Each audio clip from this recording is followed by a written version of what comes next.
ایک مقدس شہر جس کو بیت المقدس یا یروشلم کے نام سے جانا جاتا ہے، اس شہر کو دنیا کے سب سے پرانے شہر میں سے ایک جانا جاتا ہے۔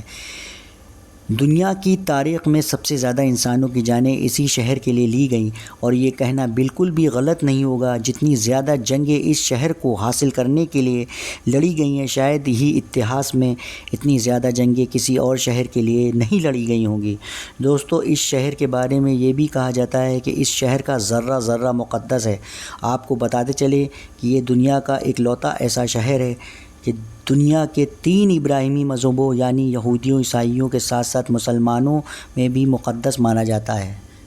یہودی مذہب کے مطابق ہماری دنیا کی شروعات اسی شہر سے ہوئی تھی، ساتھ ہی ساتھ ابراہیم علیہ السلام نے اپنے بیٹے کی قربانی کی تیاری بھی یہیں سے شروع کی تھی۔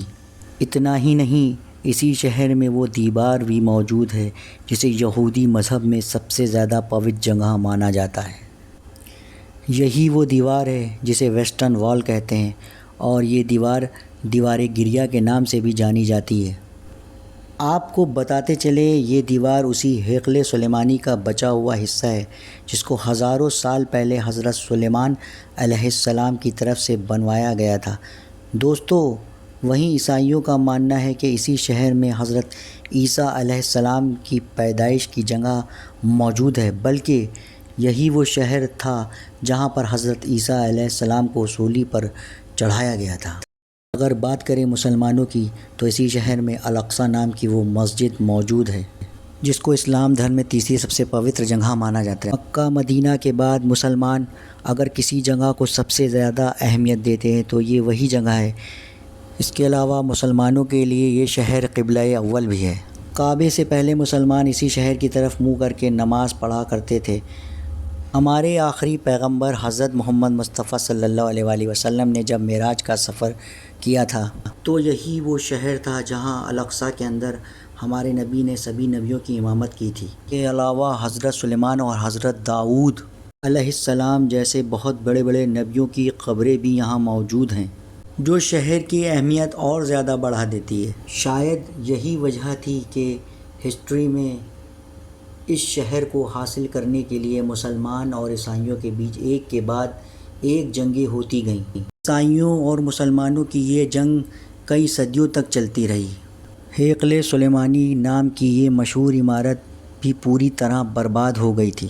1917 میں برٹش امپائر نے سلطنت عثمانیہ پر قبضہ کر لیا، جس کے بعد بہت وقت تک یہ علاقہ برٹش امپائر کے انڈر میں رہا۔ یہی وہ دور تھا جس میں جگہ جگہ یہودیوں کو بلا کر فلسطین میں جمع کرنا شروع کر دیا گیا۔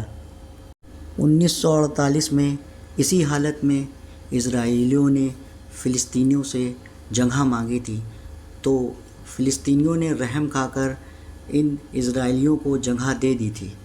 1948 میں اسرائیل دیش کا اعلان کر دیا گیا، اور اس اعلان کے بعد فلسطین کے ساتھ ساتھ یروشلم کو بھی 2 ٹکڑوں میں کر دیا گیا۔ دوستو، سالوں سال سے اسرائیل اور فلسطین میں یہ جنگ چلتی چلی آ رہی ہے۔ اس کی وجہ کیا ہے؟ آپ لوگ کہیں گے مسجد اقصیٰ۔ ہاں، اس جنگ کی وجہ مسجد اقصیٰ ہے۔ اس جنگ میں پہلے کتنے لوگوں کی جانیں جا چکی ہیں اور اب کتنے لوگوں کی جانیں جا رہی ہیں، یہ آپ لوگ خود دیکھ رہے ہوں گے۔ انشاءاللہ آپ دیکھیے گا، فیصلہ حق کا ہوگا اور باطل ہارے گا، کیونکہ حق ہمیشہ جیتتا چلا آیا ہے اور باطل کی ہمیشہ سے ہار ہوتی رہی ہے اور ہوتی رہے گی۔ اللہم صلی علی محمد و آل محمد۔